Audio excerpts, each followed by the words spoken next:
¿Qué tal amigos? Muy buenos días, un gusto saludarlos. Vamos a iniciar el día de hoy con nada más y nada menos que con la Cábala. Wow.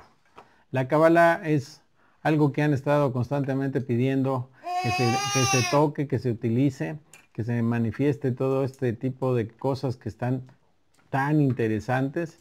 Y tenemos que hacer un enfoque claro, evidentemente, de por qué se habla de Cábala. Y esto está desde el momento en el que ustedes han de recordar que Moisés llega con unas tablas maravillosas de zafiro azul que le ha entregado el Padre, que traían toda la información completa de todo lo que nosotros teníamos que saber, directo. Pero claro que Moisés sale de ahí, le da la instrucción, Dios, de cómo se debe de estudiar, ¿verdad? Sale de ahí y resulta que hay un famoso ídolo, ¿verdad? Y entonces se enoja Moisés y avienta las tablas y destruye el ídolo con las tablas. Entonces, a partir de ese punto, él tiene que retornar nuevamente con el Eterno a que le vuelva a hacer otra vez las escrituras. Entonces, ahora ya son unas tablas blancas, ¿verdad? Con letras negras, en mármol negro. Las primeras eran de zafiro, las segundas son en mármol negro.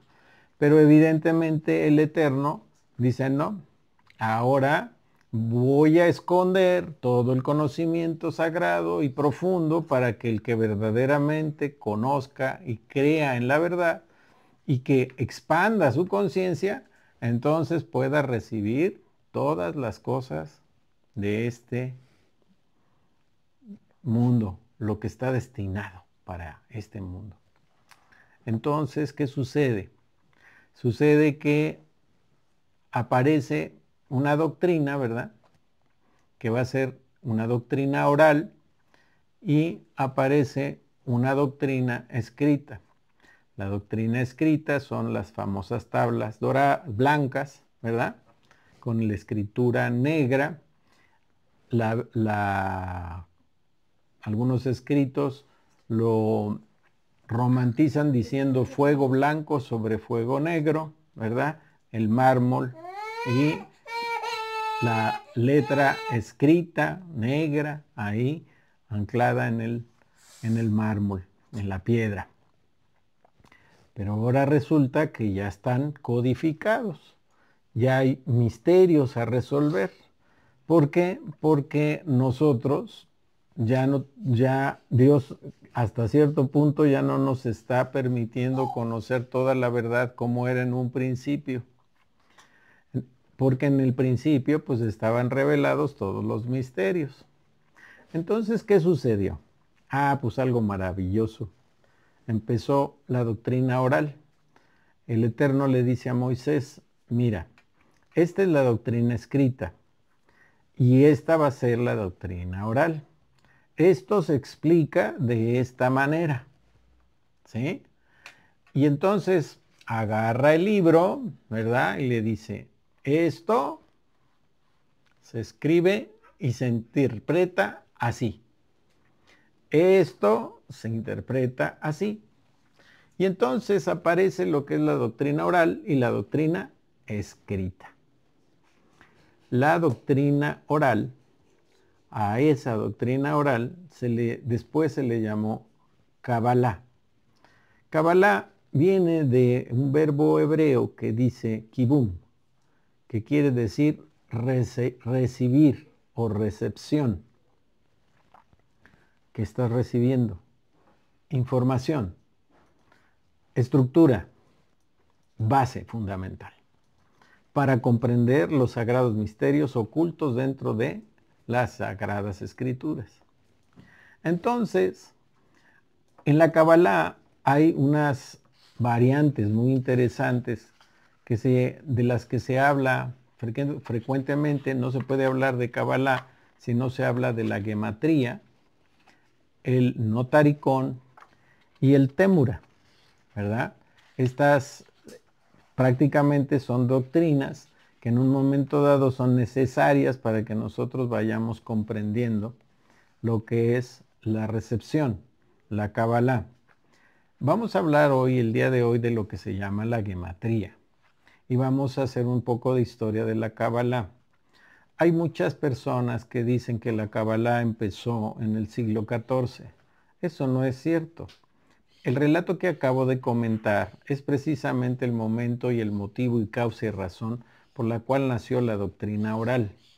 La doctrina oral, desde Moisés, fue pasando, ¿verdad?, de un maestro a otro, de un maestro a otro.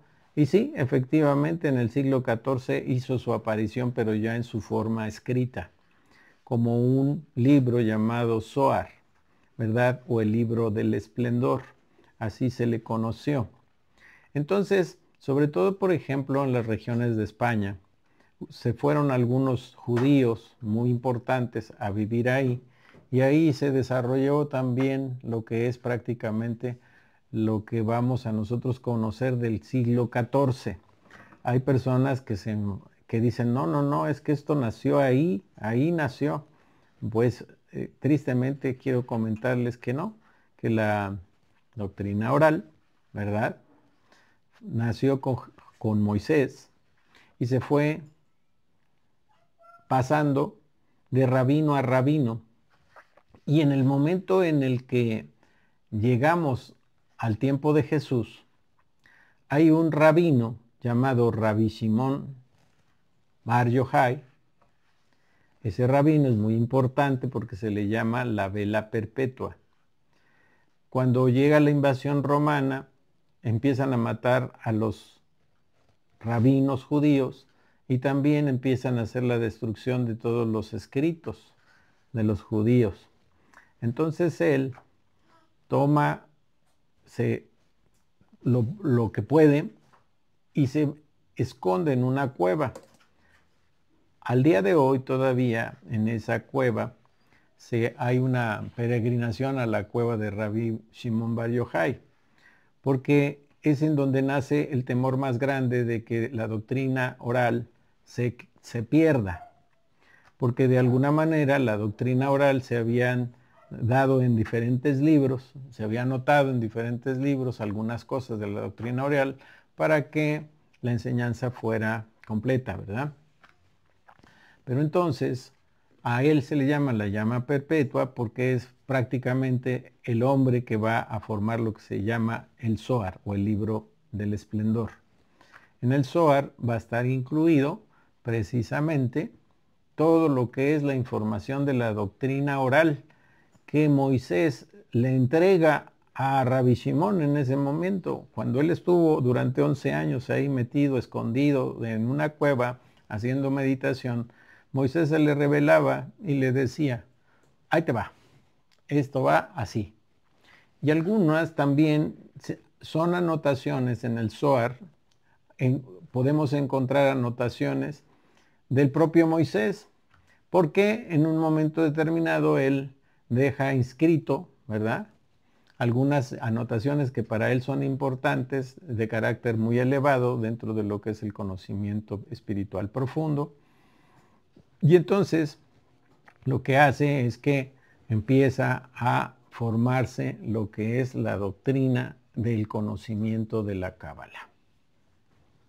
Hace un boom grande, un boom impresionante en esta época en la que todo tiene que empezar a ser nuevamente establecido, claro y visto, que incluso hasta las mismas piedras van a empezar a hablar, ¿verdad? Eso es importante porque dentro de los estudios arqueológicos las piedras nos van a empezar a dar razones y motivos y causas por qué. Por eso es por lo que digo que las piedras empezarán a hablar. No es más que en un sentido histórico y arqueológico, ¿verdad?, en el que se va uno a dar cuenta de cosas muy importantes vinculadas a todos estos misterios. Entonces, vamos a hablar un poquito de lo que es la historia de la Kabbalah. Fíjense, nos vamos a acoger a la versión histórica de la Kabbalah que sitúa la parte tradicional de la tradición oral judía. Existen múltiples interpretaciones sobre el aspecto, pero la mayoría de sus seguidores hoy en día, la historia de la Kabbalah, y propiamente dicho, empiezo por la edad, ¿verdad? Media, ese es justamente el punto donde hablábamos, la historia de la Edad Media, ¿verdad? En el que nace ahí ese rebullo de, hay cosas que están ahí, y claro, evidentemente todo lo que era la doctrina oral se había transmitido de rabino a rabino, ¿sí? Durante siglos. Pero también en esos tiempos en los que hay un tiempo llamado tiempo de oscurantismo religioso, siglo XIII, siglo XIV, entonces nuevamente son perseguidos otra vez los personajes que tienen que instrucción oral, porque la instrucción oral va de la mano de la instrucción escrita. Son fundamentales una con la otra, ¿verdad? Entonces dice aquí, dice propiamente, ¿verdad? Empieza en la Edad Media cuando se decide poner por escrito muchas de las tradiciones que se habían conservado de manera secreta y se transmitían solo de manera oral. Nosotros hemos considerado que es más acertado ver la historia de la Kabbalah desde sus antiguos orígenes y constatar cómo se hace tan importante la concepción religiosa en el judaísmo de esta doctrina, ¿verdad? Aunque al transcurrir del tiempo la Kabbalah ha tomado un impulso tal que parece que en la Edad Media hubiera sido como si se hubiera iniciado una nueva historia de la Kabbalah. Claro, esto es interesante. La Kabbalah tiene como base fundamental el Zohar. Toda persona que quiere conocer la Kabbalah en su profundidad tiene que conocer el Zohar. ¿Por qué? Porque el libro del esplendor es un libro que nos ayuda a ver todas las cosas tal y como quería Dios se manifestaran y se entendieran a la humanidad. Recuerden el pasaje que acabamos de hacer en el inicio, en el que Dios oculta las cosas y entonces ahora pone un escrito, ¿verdad? Que tiene 4 niveles diferentes de conciencia o de apreciación. Entonces el primer nivel es el nivel literal. Cuando tú lees la Biblia, pues lees completamente todo de manera literal. Pero luego te das cuenta que hay cosas que se relacionan entre sí. Entonces empiezas a ver que Éxodo está relacionado con Deuteronomio, que Deuteronomio con Levítico, que Levítico con Jueces, que con Salmos o con Números o con... Y entonces empiezo a hacer relaciones, ¿verdad? Y casi la mayoría de las religiones de hoy, todo lo basan en las asociaciones o en las, ¿qué? Apreciaciones de continuidad. Por ejemplo, hablan de Génesis y de Números y de Deuteronomio y después ya incluso lo lazan con Nuevo Testamento y lo utilizan también hablando que los apóstoles o Corintios o Galatas o Filipenses o Colosenses están vinculados a las referencias del o del Antiguo Testamento. Todo esto es el segundo nivel de conciencia. El tercer nivel de conciencia está también vinculado a lo que se llama ya Kabbalah, ¿verdad? Entonces, aquí vamos a ver una cosa muy interesante porque la Kabbalah empieza con el conocer el Zohar, ¿verdad? Pero el hecho de conocer el Zohar, empezamos a leerlo y decimos, Madre Santa, no está tan fácil. Lejos de algunas partes, ayudarme, me dejan así como que aquí me hace falta algo, ¿verdad? Y entonces entendemos que el secreto justamente que hay en la Cábala es que cada uno de nuestros pasos por el entendimiento del tercer nivel tiene una referencia directa con la Biblia, con los 10 senderos, con los 10 sermones, con las 10 locuciones, con los 10 candelabros, con determinado tipo de cosas. Los 7 sellos, los 7 candelabros, exactamente cada una de esas cosas que están interrelacionadas y que no sabemos prácticamente cómo entenderlas. Bueno, pues todas ellas están vinculadas a estos dos últimos niveles. El nivel cabalístico es el primero y el último sería el nivel de Zohar o el nivel de los secretos. Oye, pero me acabas de decir que el Zohar es cabalístico. Sí, para conocer la Kabbalah necesitas conocer el Zohar. Y dentro del Zohar, cuando tú estudias y penetras dentro del Zohar, entonces empiezan a revelarse secretos dentro del Zohar. Mientras más estudias y más regresas, porque la buena historia de este hermoso libro es justamente que tú estudies y luego regreses otra vez al inicio y vuelvas a estudiar y luego regreses y vuelvas a estudiar. Porque a partir de ese regreso, después de haber leído, vamos a decir, una parasha completa o un libro entero, lo vuelves a leer y ya la información empieza a tener otra forma u otra característica especial. Y eso todas las personas que han estudiado Zohar, pues no me lo pueden contradecir, que es precisamente el momento en el que tú estás leyendo el Zohar y de repente, ¡pum!, entra una luz de secreto, ¿verdad? Y ese secreto es parte de lo que es el cuarto nivel de apreciación. Entonces, fíjense, tenemos el lineal, número 1. Tenemos el de relaciones, número 2. Tenemos el cabalístico en el Zohar. Y ya dentro del Zohar, cuando estudiamos el Zohar de manera profunda, entonces se revela el nivel secreto. Entonces, interesante, estos niveles están vinculados a la palabra pardés, que quiere decir jardín. La palabra pardés, ¿verdad? Se escribe con una P, con una R, con una D y con una S, ¿verdad? Pardés. Bueno, pardés. Ok, tenemos aquí las palabras. Fíjense, aquí viene la primera, pardés quiere decir jardín. Entonces aquí nosotros podemos decir Prashat, Remesh, Drash y Sod, los 4 niveles de entendimiento. Curiosamente, jardín. El jardín. Ah, caray. ¿El jardín de la qué? De la conciencia. Jesucristo nos hablaba que nosotros tenemos el jardín del paraíso dentro, ¿verdad? ¿En dónde está ese jardín maravilloso? En nuestra conciencia. Entonces, es justamente ahí, y el motivo principal de nuestra encarnación es ¿para qué?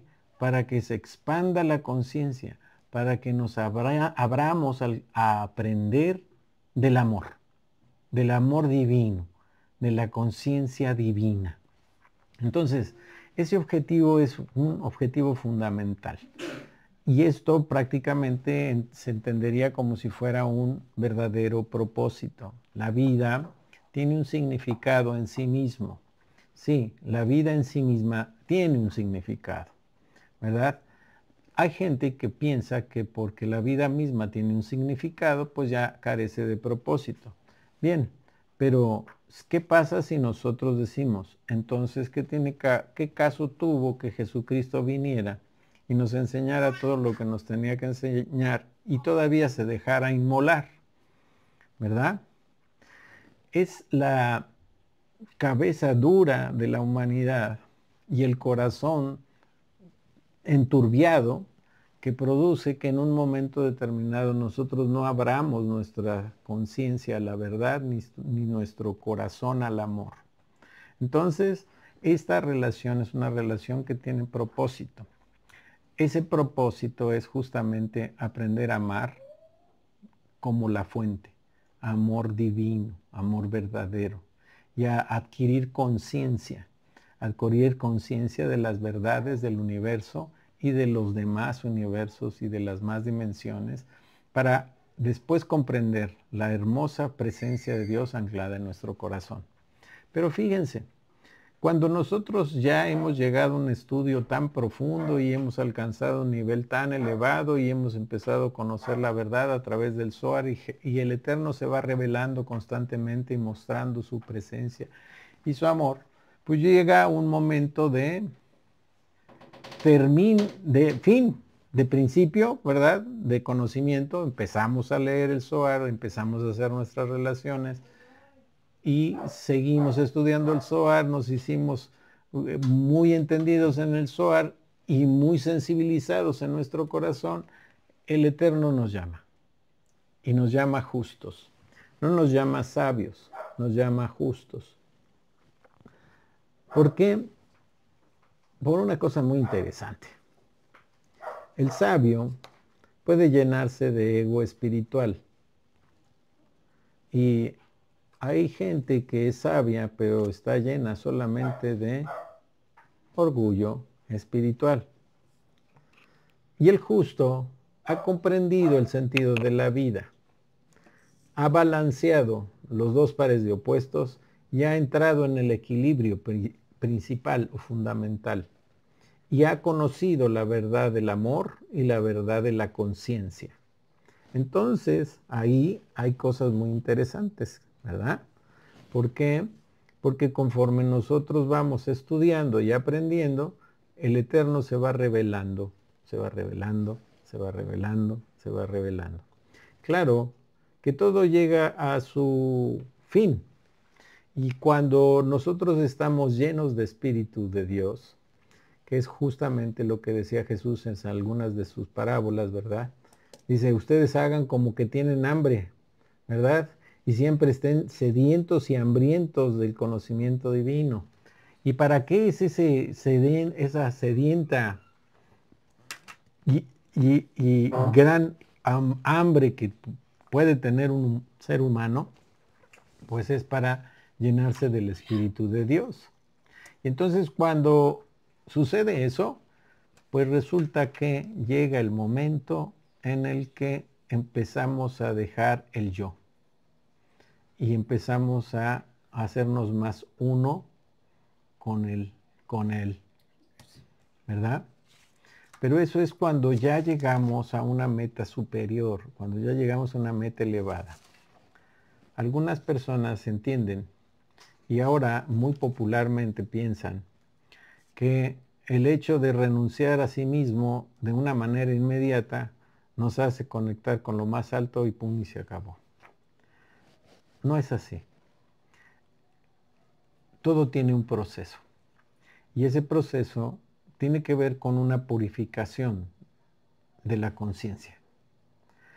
Y ese proceso de purificación de la conciencia no es en una encarnación solamente.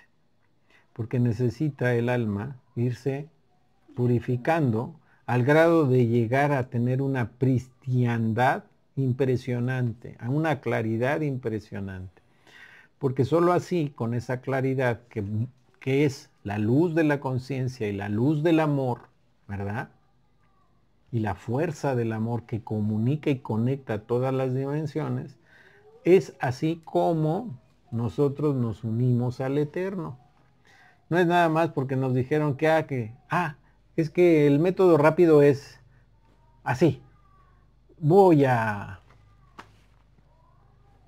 abandonarme en el yo, voy a ser completamente nihilista, ya no voy a tener ningún apego a nada, ya me conecté. Bien. hay muy raros casos de gente que pudiera llegar a sucederle esta condición de la que estamos hablando, porque todos llevamos un proceso de crecimiento. Y entonces las almas son como las frutas de un árbol. Por eso se hace referencia al árbol de la vida, ¿verdad? Una fruta no puede, apenas siendo un pequeño frutito que está todavía con flor en azar, no puede convertirse en un fruto maduro, ¿verdad? ¿Cuál es la diferencia? El tiempo, ¿verdad? Las líneas espaciotemporales se dieron justamente para que la fruta pueda tener que la madurez y la sazón para poder alcanzar el estado de maduración. Y las 9 líneas espaciotemporales, y ustedes me van a decir, oye, pero si nada más hay un tiempo, no, hay 9 tiempos, ¿verdad? Recuerden, pasado, presente, pasado, futuro, pasado, pasado, presente, pasado, presente, futuro, presente, presente, ya van 6. Futuro, futuro, futuro presente y futuro pasado. Estas líneas de tiempo se entrelazan para hacer que nosotros adquiramos completamente nuestra madurez o nuestra sazón espiritual. Nosotros fluctuamos entre esas líneas de tiempo en un eterno presente, ¿verdad? Ese eterno presente está vinculado en 9 líneas de fuerza espaciotemporales. La mente y la conciencia pueden ir ahí cuando tú quieras. Tú puedes estar viviendo en tu pasado en el presente, o estar viviendo en el futuro en tu presente, o quererte olvidar de tu pasado estando en tu futuro o estando en tu presente. Estas líneas de tiempo están vinculadas, ¿por qué? Por lo que tú haces, por lo que tú dejas o haces. Dejas de hacer o haces. Todas las líneas de tiempo se entremezclan para que tú ¿qué? Para que tú vayas adquiriendo madurez, para que vayas creciendo y vayas teniendo jugo. Podrás tener jugo de la noche a la mañana, pues solo que Dios quiera, ¿verdad? Por eso les digo que es difícil que en una sola encarnación tú puedas tenerlo. Necesitas ser una alma altamente desarrollada y con un trabajo específico como lo que hizo Jesús, ¿sí? ¿Verdad? Vamos cada vez creciendo más y la fruta se va haciendo cada vez más que más sazón. Y luego a veces a un niño dices, híjole, este niño tiene más madurez que tú, hija. ¡Qué barbaridad! No puede ser posible, ¿verdad? Pero es que hay una alma y hay otra alma. Hay una alma que es vieja y hay una alma que es joven. Y esa alma se puede ver en los actos y en las cosas que hace cada uno en su momento. Con conciencia o sin conciencia, o con una mediana conciencia y una con más elevada conciencia, ¿verdad? Entonces, muy interesante estos puntos. Aquí también tenemos que hablar de lo que es el libro del Sefer Yesirat. El Sefer Yesirat es el libro de Abraham. El libro de Sefer Yesirat. Es el libro de Abraham. Está escrito en 6 capítulos, ¿verdad? Y aparece en Palestina aproximadamente en el siglo IV. Y se le autoría a Akiva ben Yosef, un pastor que llegó a ser sabio. Bueno, nosotros sabemos que ese libro, pues es el libro de la creación, es el libro que hizo Abraham. Él tuvo en sus manos el libro Raziel Amalach, el libro de Adán, ¿verdad? El libro de los secretos. Oye, ese libro de los secretos, ¿para qué era? Para que Adán pudiera regresar nuevamente al plano de donde partió y que pudiera conocer el nivel de emanación, creación, formación y después manifestación, y que la mente empezara a comprender los 4 niveles y las 4 dimensiones importantes en las que en un momento dado va a estar fluctuando mi conciencia. Por eso también Prashat tiene 4 ¿qué?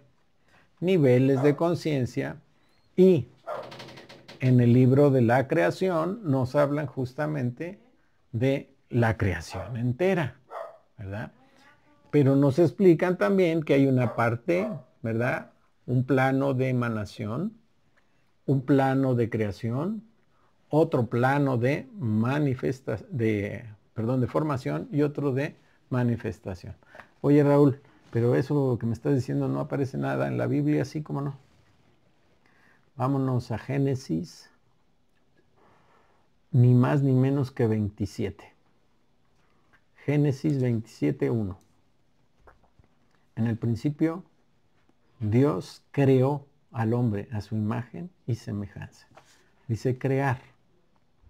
Vámonos a Génesis 2:7. Y dice, en el principio, y Dios pasó a formar al hombre de acuerdo a su imagen y semejanza. En el primero dijo crear, en el segundo dijo formar. ¿Es lo mismo? No, no es lo mismo. Son los 2 diferentes niveles, ¿verdad? La cábala, conforme vayamos conociéndola en profundidad, nos va a ir enseñando los niveles de creación y los niveles de formación. Por eso es importante el libro de Abraham, el Sefer Yesirat, ¿verdad? En ello vamos a encontrar en esos diferentes puntos, pues todo lo que es el conocimiento profundo, ¿verdad? De la sabiduría infinita. Ahora, en este punto, hay algunas historias relacionadas con lo que es la cábala moderna. Si me permiten, voy a hablarles un poquito de una manera más, más terrestre de lo que es el libro de Mantua y luego las ediciones de Cremona en 1560 y luego el de Dublín en 1623 o el de Ámsterdam en 1670 o el de Frankfurt en 1677 y ediciones de Ámsterdam en 1714 y en 1805 el de Renacimiento de la Teosofía Cabalística ejerció notable influencia en la Iglesia cristiana, vinculado todo a los procesos religiosos.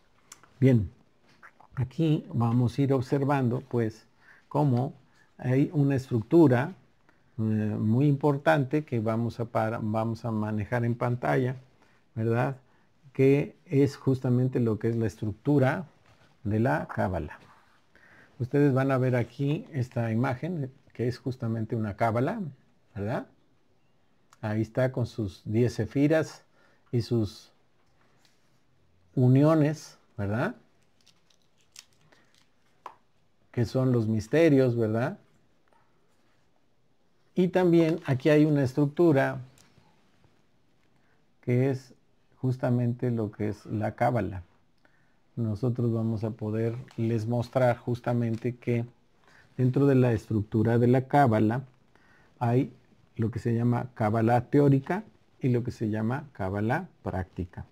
En la cábala teórica existe la Mishnah, que es precisamente la tradición primitiva de Moisés y los profetas. Y también lo que se llama la Gemara, que son los comentarios o las tradiciones. Todo esto forma lo que se llama el Talmud, o es decir, la cábala tradicional. Después se estudia el Sefer Yetzirah, ¿verdad? Que es justamente el libro de Adán, el libro de las relaciones, el libro de la creación, y después el Zohar, ¿verdad? que es el estudio místico divino de sus correspondencias, ¿verdad? El Zohar está vinculado a los sagrados misterios, ¿verdad? Ya lo hemos comentado. Sí. Entonces, esto es en relación a lo que se llama la Kabbalah teórica. Ahora vamos a la Kabbalah práctica. En la Kabbalah práctica se habla de lo que es el famoso tarot. Ay, caray, ¿cómo es eso? Ay, pues es que les voy a explicar una cosa que es importante. En el tarot existen ni más ni menos que puntos vinculados a las letras hebreas. Hay 22 arcanos en el tarot. También hay 22 letras hebreas. Entonces esto no es nada más el jueguito para saber del futuro, sino tiene connotaciones muy profundas y místicas que están vinculadas a cada uno de los sagrados misterios. Entonces, el tarot no es solamente un juego de naipes que sirve para adivinar el futuro, no.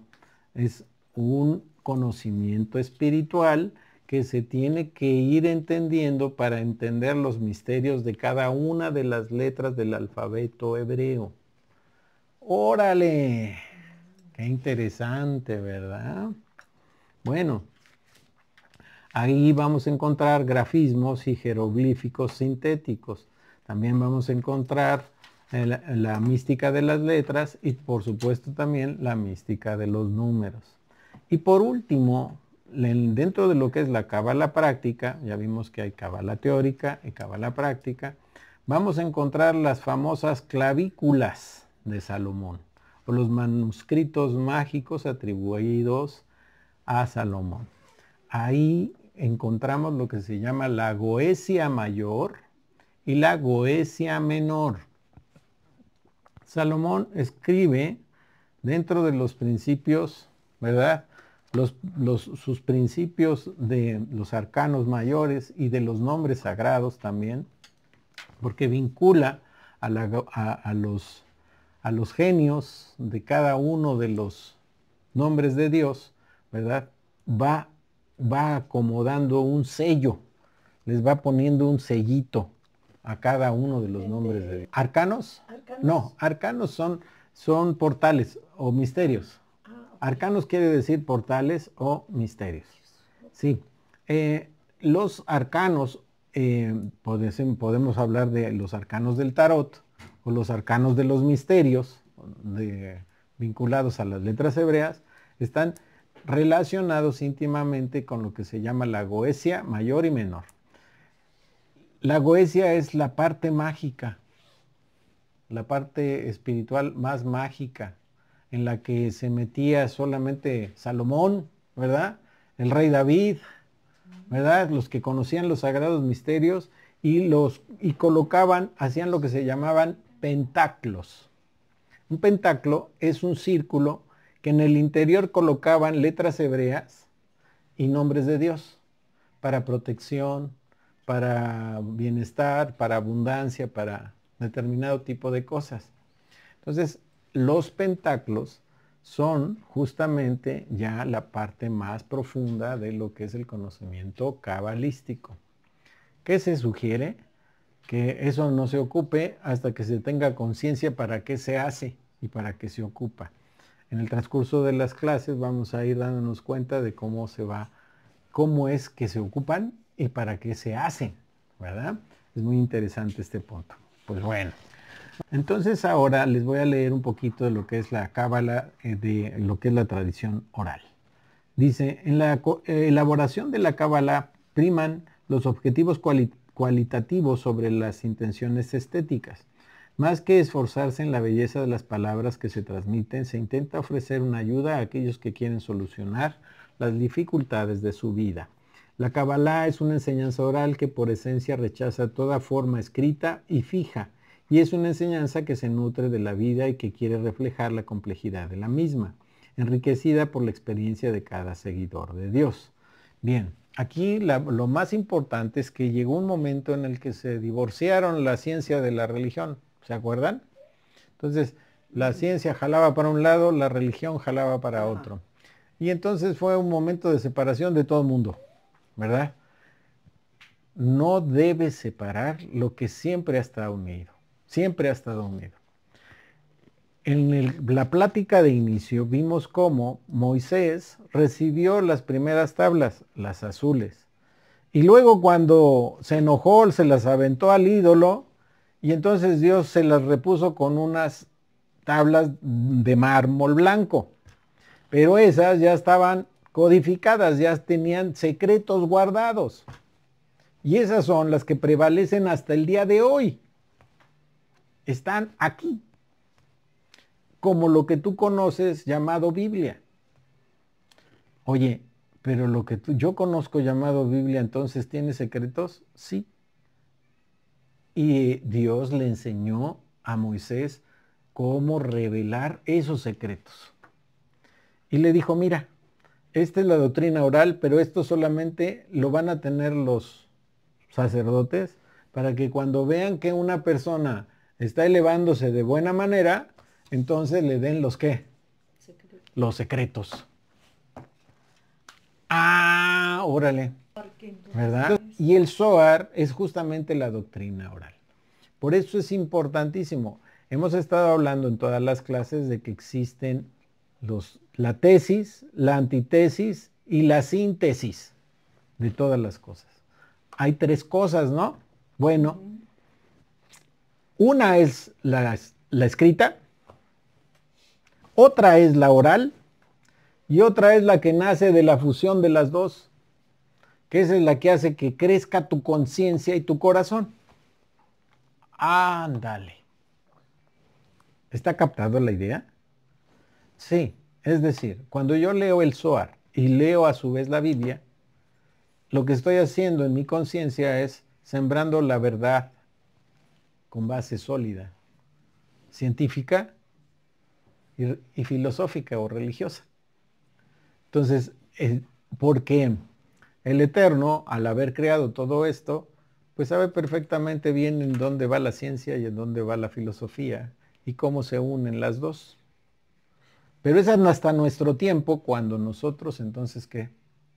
Somos capaces de comprender la profundidad, ¿verdad? El conocimiento. Bien, queridos amigos, yo creo que le vamos dejando ahí. Si te gustó este video, por favor no olvides compartirlo, suscribirte y darle like para que este conocimiento llegue a más personas. Nos vemos en el siguiente video. Hasta pronto.